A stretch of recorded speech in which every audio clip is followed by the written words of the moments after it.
Good afternoon, everybody. Welcome to our 2 o'clock session in the governor's room. This is Robert Shipley's drum lab. Please silence all electronic devices during sessions and performances. All recording or flash photography is strictly prohibited. Session evaluations are available in the mobile app, and a post-conference survey will be emailed to every registrant after the conference. We appreciate your participation and feedback. The session check-in code to receive sketch credit in the mobile app is 23A3. Again, that's 23A3. You must be registered and paid for clock hour registration in order to receive credit. And now, without further ado, please welcome from Hope College, Professor Robert Shipley.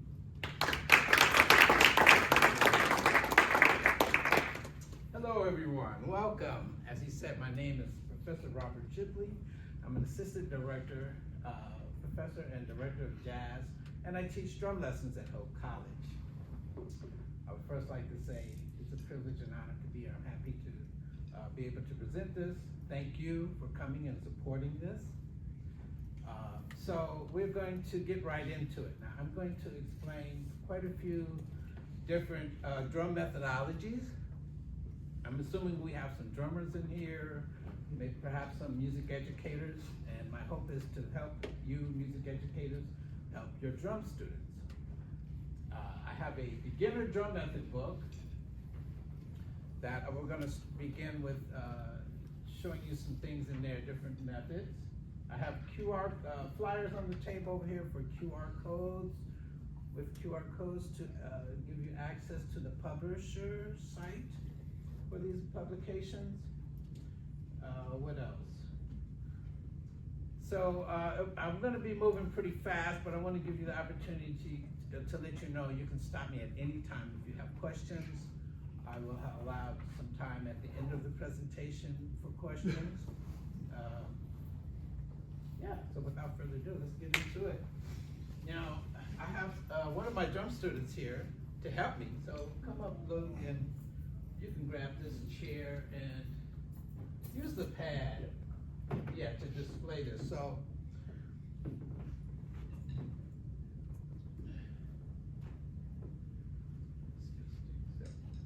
let me explain one thing about what I call the gears in drums. First gear, coming from the shoulder, a strike. Very seldom would this happen unless you're like Bam Bam from the Flintstones. That's how he played, Bam Bam. So it's a very loud stroke because it involves the weight of the full weight of your arm. It would be a slow stroke because it's got a long distance to make it to the drum surface. And then you have what I call second gear, from the elbow, a shorter distance, a softer stroke, a quicker stroke. Now what's the third gear going to be? Wrist. The wrist, right? A shorter stroke, a shorter distance, a quicker stroke. And then what? Fingers. So that's going to be the shortest stroke, the quickest, the softest. And so we're going to get into, now this is a demonstration of this methodology that's in my book called the finger control exercises. What it does is gives each finger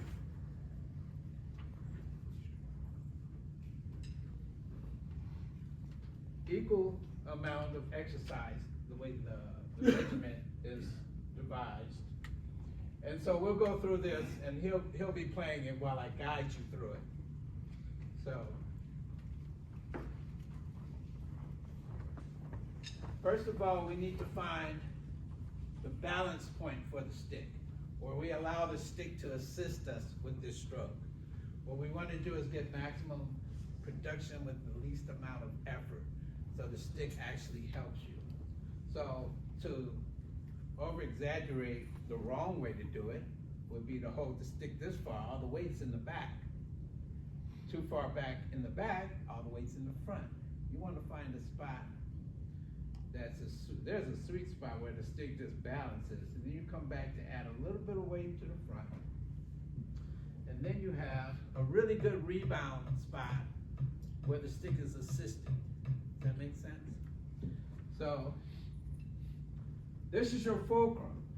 This is the axle. This is the point where you're balancing the stick from. And what I use is, now there's different thoughts on fulcrum, but I use the first joint of the pointer finger with more like the meaty part of the thumb. And you sort of twist.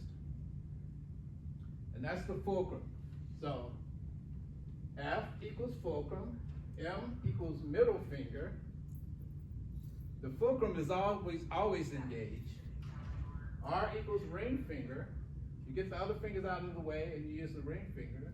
And then L is little finger. Again, the fulcrum is always engaged to assist these fingers. Play each pattern 4 times before moving on. That would be 1 measure is the first pattern, and so forth. So you're playing each measure 4 times. Now we're going to always use a metronome. I suggest starting at 40 beats a minute, but for some students they may need to start at 30 beats a minute. Whatever, you know, and if the stick is wobbling around or you're dropping it, that's normal. Hang in there. I guarantee the more you do it, the easier it's going to get and the better you're going to get at it. But what you're doing is you're developing these muscles in the forearm that control the fingers. And of course, if your right hand is the dominant hand, then your left hand's the weaker hand. The little finger is going to be the weakest finger. So guess what? The left finger on your left hand is going to be the weakest of all 10 fingers.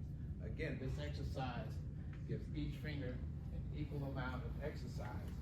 And what you're going to feel is it burning. It's going to be developing those muscles. Now, I like to show a video.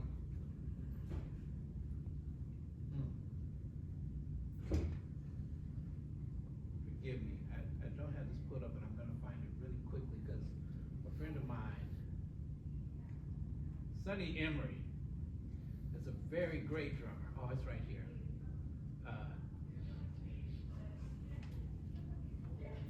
And I have an excerpt to display how he uses this. Now, he's a master at it, and he's got a similar regimen of exercise for these fingers.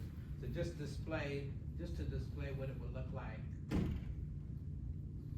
I haven't even checked the level, so I hope it's not too loud, but check this out. Oh my goodness, okay, this still be a minute.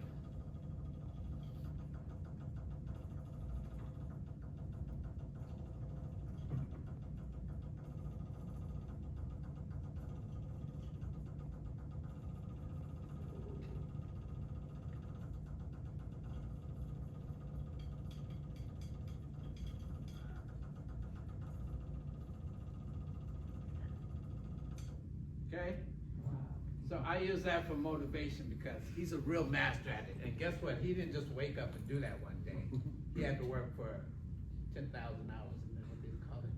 He put that time in, and this is what the results can be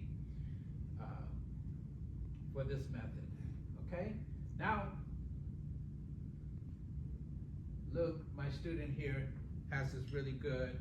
And he uses not match grip, he uses traditional, well, he uses both, but he uses traditional grip. So we're going to show you how to use the right hand and then how to do it with the left hand with the traditional grip. Metronome. So, sorry, I didn't get to test my audio, but we have a metronome set up here. Let's see if this is helpful.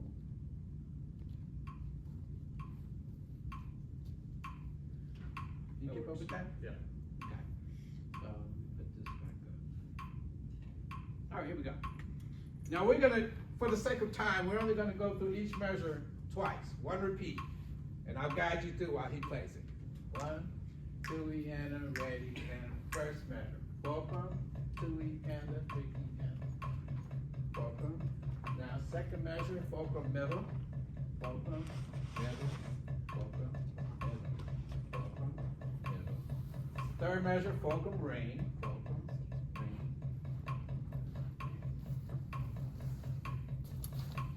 Fulcrum little, fulcrum, middle, middle. All right, fifth measure, middle fulcrum, middle fulcrum, middle. Try not to move your arm or your wrist. It should be all as much isolated to the fingers as possible. Where at? All Yeah, middle. Is this middle stop, middle ring? Middle. Ring. Ring. Now, again, we're only doing these measures twice, but the formula is to do them 4 times. Middle, middle. Now, ring, fulcrum. Ring. It's pretty easy to memorize this pattern. Ring, middle, ring, middle. Measure 11's all ring. Ring.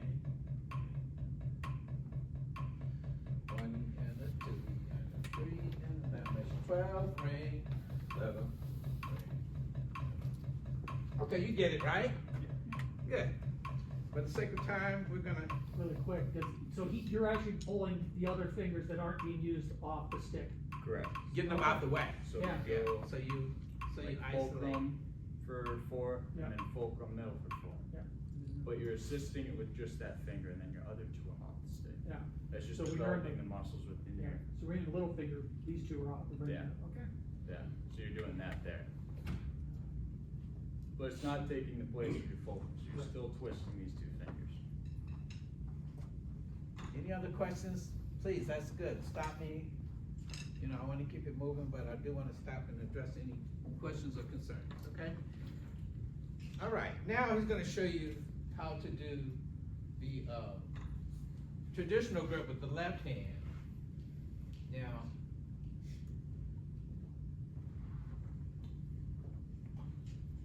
I explained it here. Finger control exercise, traditional grip. With this traditional grip warm-up, rotate your left hand clockwise so the stick sits beneath your hand, right? With the tip centered on the pad, use the same motion you would of gently sprinkling a small amount of sugar from your palm onto the tabletop, starting with the palm facing up and then ending with the facing down. Okay, so that's just it. You want to turn the pad away from you, and you'll see why. And then he's gonna do it. Now, we're gonna do fulcrum, which is the index finger, this one. And you would do that 4 times, repeating. We'll just do it twice. Yes.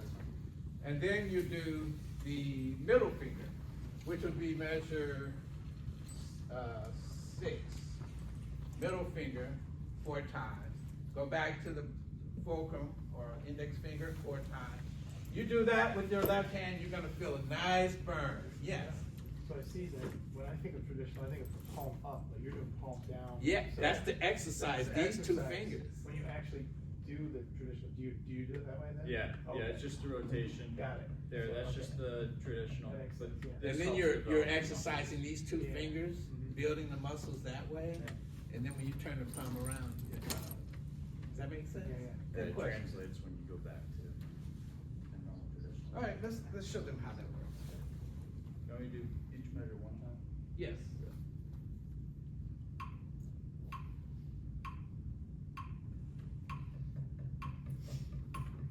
Boy and a bunny and a tootie and a bunny and a tootie and a tootie and a boy and a bunny and a tootie. Now he's making this look really easy. But I guarantee you, I have students that are like, it takes a while to get this. And I tell them, you just gotta put the time in because your hand and the stick will adjust, the stick will move around. It just takes time to find a nice balance point and do it. So hang in there and put the time in and it'll. The Yeah. stick will bounce around every now and then. Yeah, and you have to adjust it sometimes while you're doing this, so just hang in there.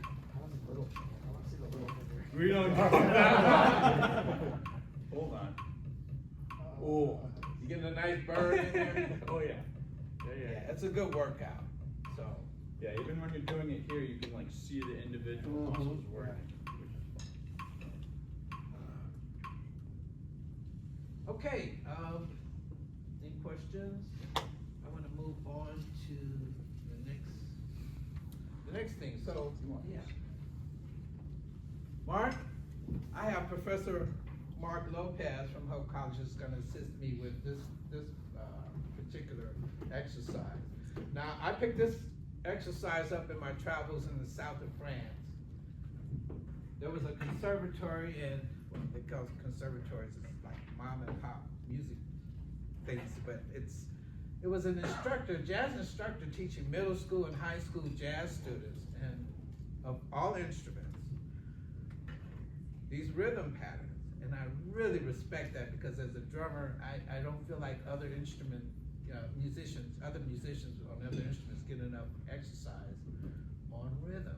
Their four-way coordination. Just being able to play, like the more gifted musicians can play and tap quarter notes. And I'm surprised how challenging that is for some musicians just to play. I'm mimicking a sax, but it could be piano, guitar. They all need, so before they would do their circles of fifths and modes and just practicing jazz standards, they would sit down and go through this pattern. And there's 3 sets of patterns. We might go through the first 2 sets of patterns. But the one constant through all of these patterns, I transcribed it because the guy sent me a video of him doing it. The one constant, which I call an ostinato, is the feet. It never changes. So the feet are always right foot led, quarter notes, right foot, left foot, right foot, left foot. So you'll hear his bass drum on the right foot, the hi-hat on the left foot. And then he's gonna go through the different patterns. And I'll instruct you to follow along here while you check out what he does. Okay, so we have this at 60. Now this is a nice moderate tempo, and you guys follow along. Pat on the floor with your feet, tap on your laps, you know. Don't hit yourself too hard. I don't want you to leave it out here bruised or nothing, but you know. I'm sorry.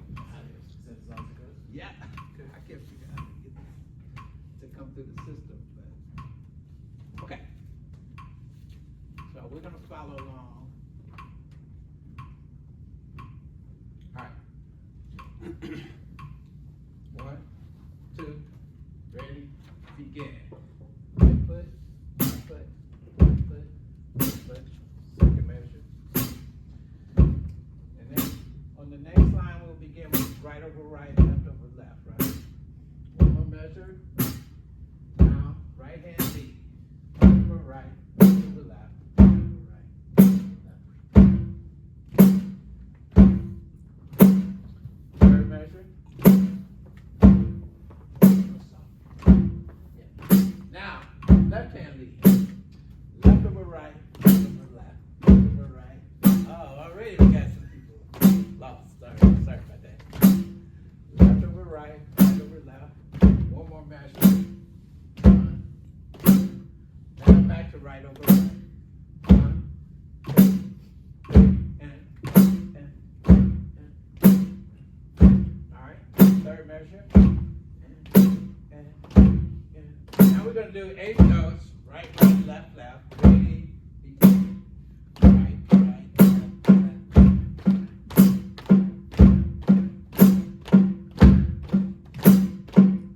Third measure. Next one off. And you guessed it, left over right. Left over right.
So you see value in that, an exercise like that? Yeah, let your students, and I have this in the book, let your students spend some time strengthening their relationship with rhythm. It's not the drummer's job to keep the band tight.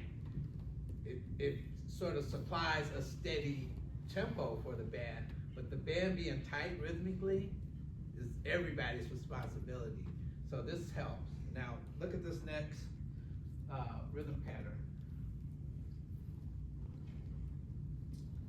It's a little different, but of course, the foot, the ostinato is the same, so that never changes. There's 3 different methods.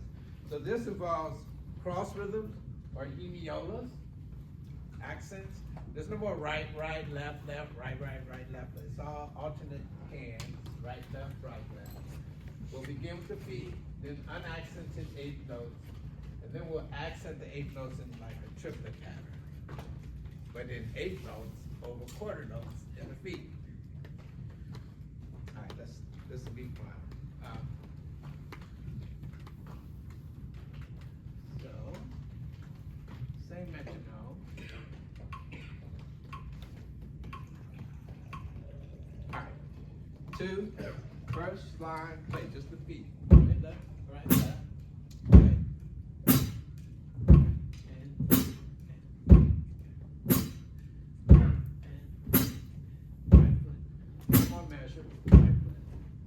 Now 8 notes in the hands, right hand lead. Right, left, right, left. Left, right, left.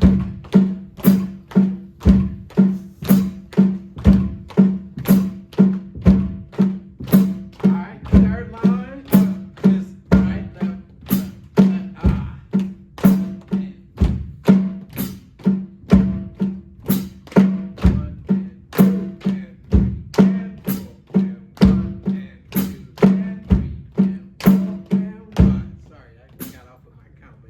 Did you get it?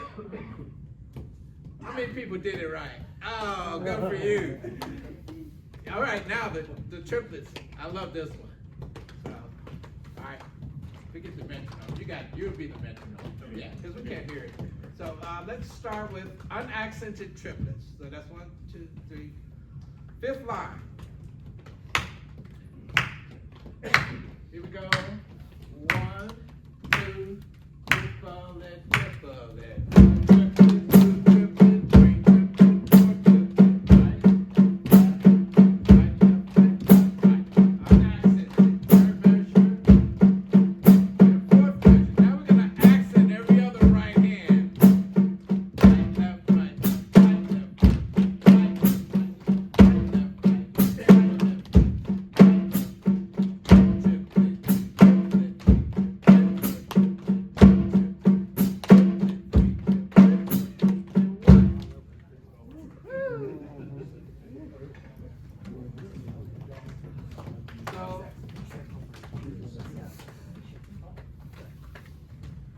So all of these different methods, the next pattern of rhythm exercise just goes with the metronome from like 8th notes, 8th note triplets, 16th notes, quintuplets, 16th note triplets, and 32nd notes. All with the metronome going, and then if you can go in different orders right to that subdivision, that's another way of strengthening their rhythmic relationship with rhythm and 4-way coordination. So, okay. Any questions about this? You guys are doing great. Thank you. Thank you for hanging in there with this. Okay. So I have a jazz system that I find very helpful developing beginner or jazz drummers that are not that well experienced. We're playing an ostinato. A swing ostinato is what they call spang-a-lang on the ride cymbal. Just a standard jazz ride pattern. 1, 2, and 3, 4, and 1, 2, and 3. So that's the system. Your right hand ride cymbal swing beat.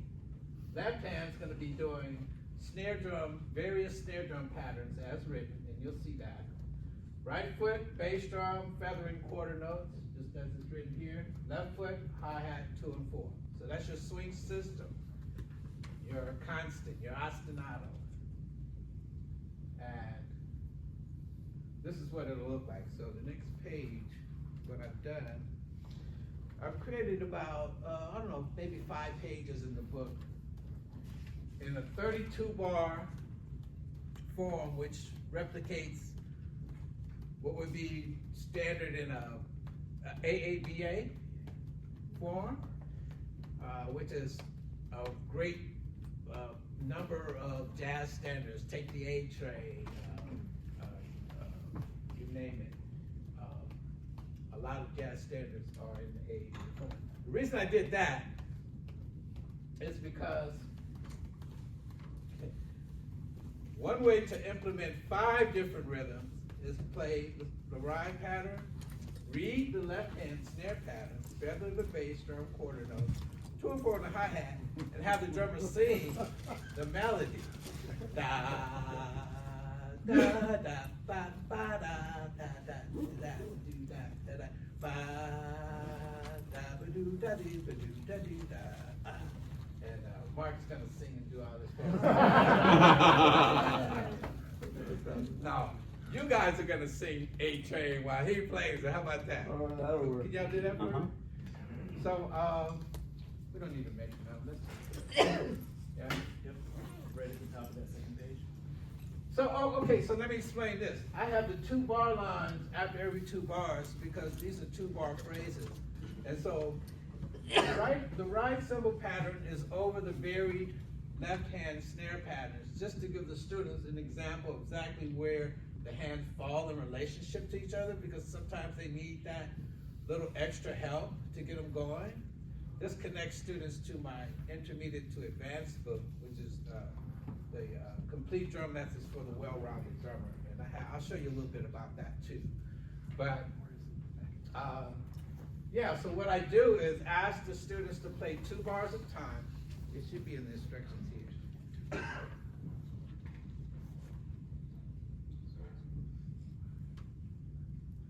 Each 4 bar phrases start, each 4 bar phrases, which is the line, start with 2 bars of time.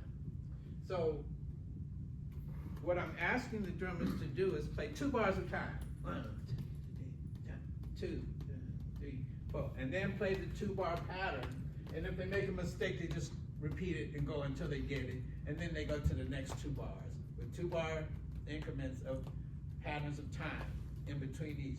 Once they start to get the pattern, then they can play the page down. Of course, Mark can play this page down, but he's going to explain to you or display what it's like to do the 2 bars of time and then 2 bars of pattern.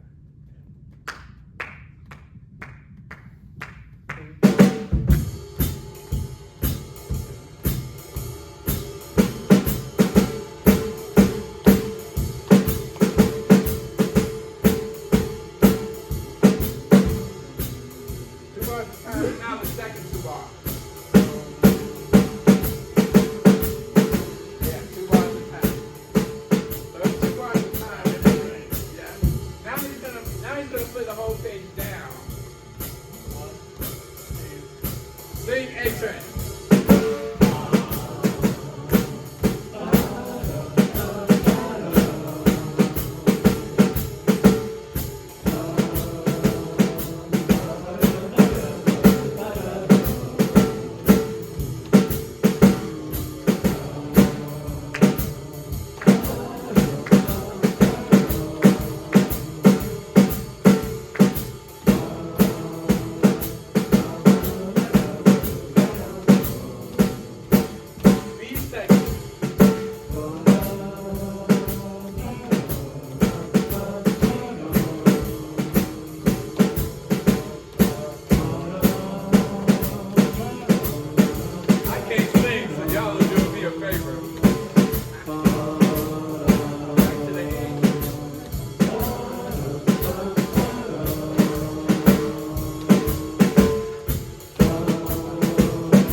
success with beginner drummers who need that extra help with this printed out. Now, then in the advanced book, I'll show you what that looks like. Any questions? You mentioned that you have the two bars in there to emphasize where the phrasing structure is and whatnot. So how do you, I'm a little confused as to like what implicate, how do you imply the sticking, is it just to get you back to an initial sticking pattern, or how is that? Can you do it from do 2 bars at a time? Yeah, I messed that up. Okay, we'll show you. Okay.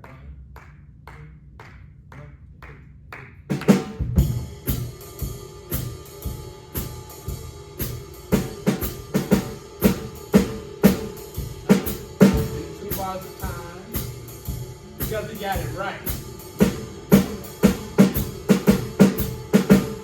Yeah, does that explain? I think so, yeah. Yeah, so if he messes up, then he goes back to 2 bars at a time and he just keeps doing it until he gets it right. She, the student, right? Okay. That's the way I do that. Great, great. We're doing pretty good with time in the way I wanted to do. Okay, so now I have a book, The Evolution of the Groove. It's about 150 drum charts in different grooves: funk, R&B, pop songs, blues.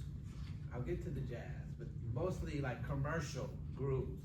And so I put them in chronological order. So you have quite a few charts in the 60s, 70s, 80s, 90s, 2000, 2010, and then I have 45 jazz standards.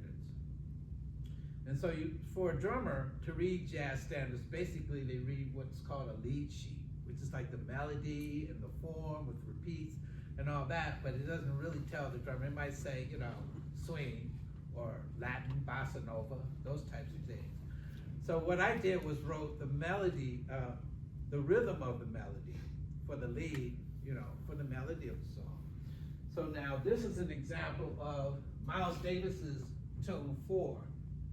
Ba-doo-da, ba-doo-da, ba-doo-da, da-doo-da, ba-doo-da. Da-doo-da, da-doo-da, da-doo-da, da-doo-da, da-doo-da. And so you just, what this does, and I had a high school student tell me that she had to learn 4 for her high school jazz band.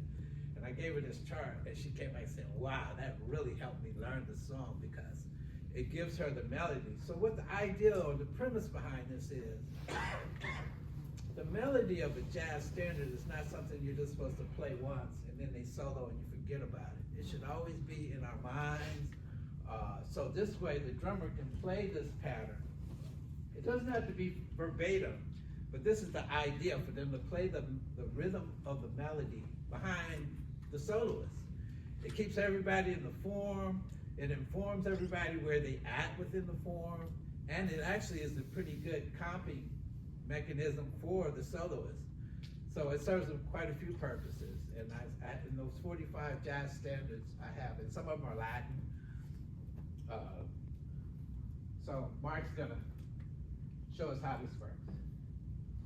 You need a metronome or just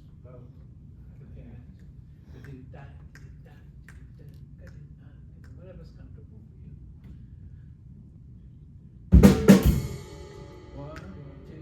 1, 2, 3.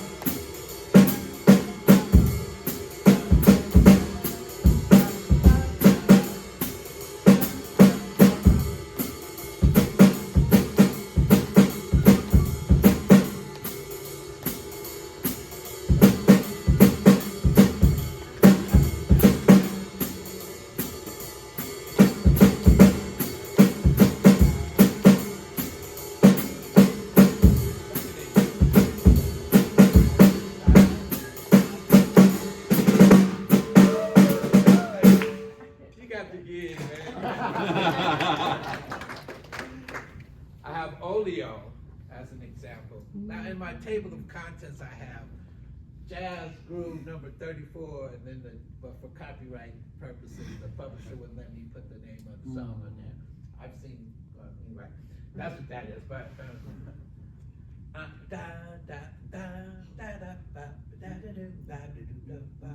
you guys know Olio.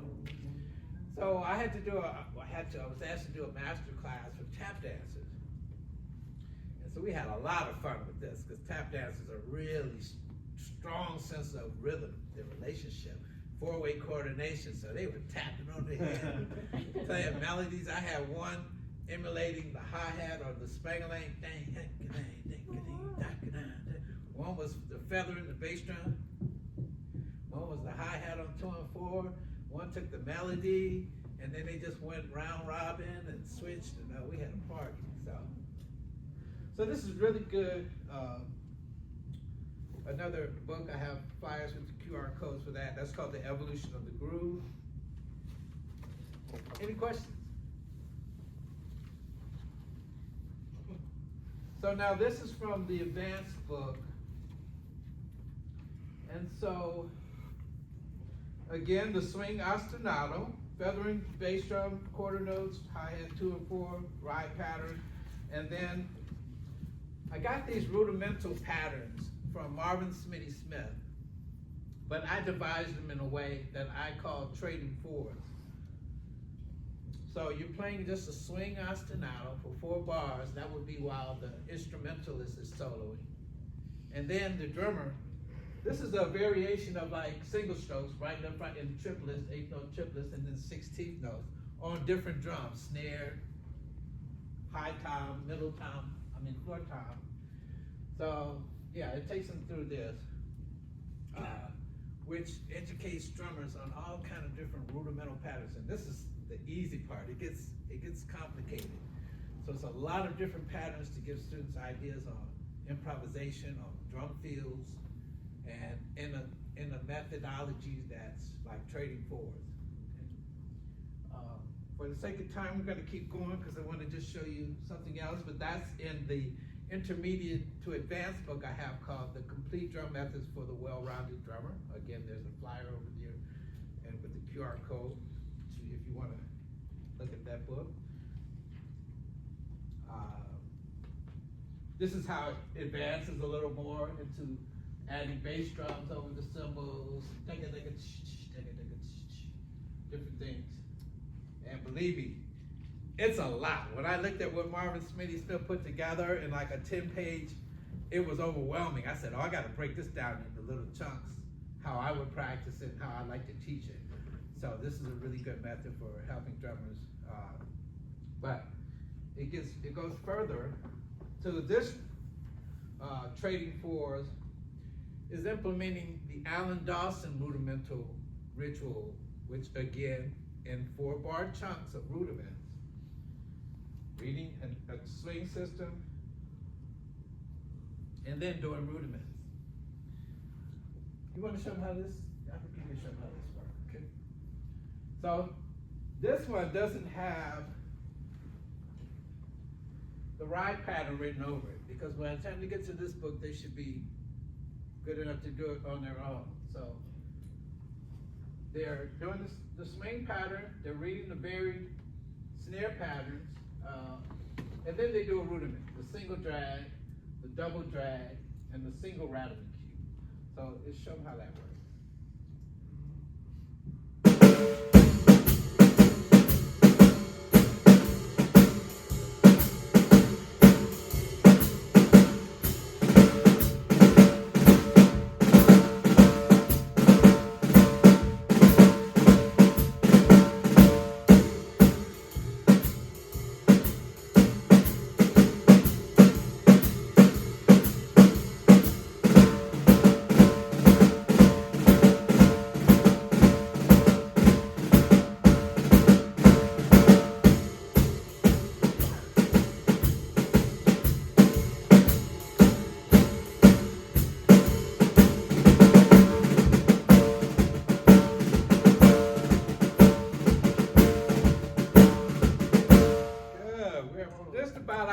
Thank you, Mark. Give him a round of applause. I really appreciate that. So we're just about out of time. Any questions? Yes. So you got the jazz systems and it's got a bunch of different options and stuff for grooves. How do you decide what groove to use? Because I imagine it would be swinging through a couple of different ones that you would. Which book you have? This one. Yeah. So those are the swing. Oh, I have grooves and fields in there Yeah, too. yeah. I have just like commercial grooves and grooves and fields where your ostinato. I didn't have time to show you guys that one, but I have a commercial element on a beginner level. Where it's just 1 and 2 and 3, and they read various bass drum patterns. And I can. Does that answer your question? Yeah. So there are sections for the jazz, and then the grooves and fields has 3 different fields in it. I have a double bass drum exercise in this complete drum method where it gets very involved in double bass drum patterns. So there's a lot of really good information. Yes. So this is using the swing pattern, swing lane. Could you also use these rhythms with like bossa nova and all the funk grooves Sure. and all the other stuff? Oh, good question. Yeah. So you would just not swing these. Yeah. You could go dang, the same rhythm instead of dang, 2 and 3, 4, it's 1, 2 and 3, 4 and 1, 2 and 3, 4 and just don't swing like he swung the 8 notes on this one, but you just play the rudiment straight. Good question. Yeah.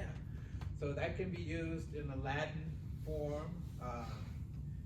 You can take these rhythms and have your jazz students clap them out. That's a really good exercise. So there's a lot that you can do with this.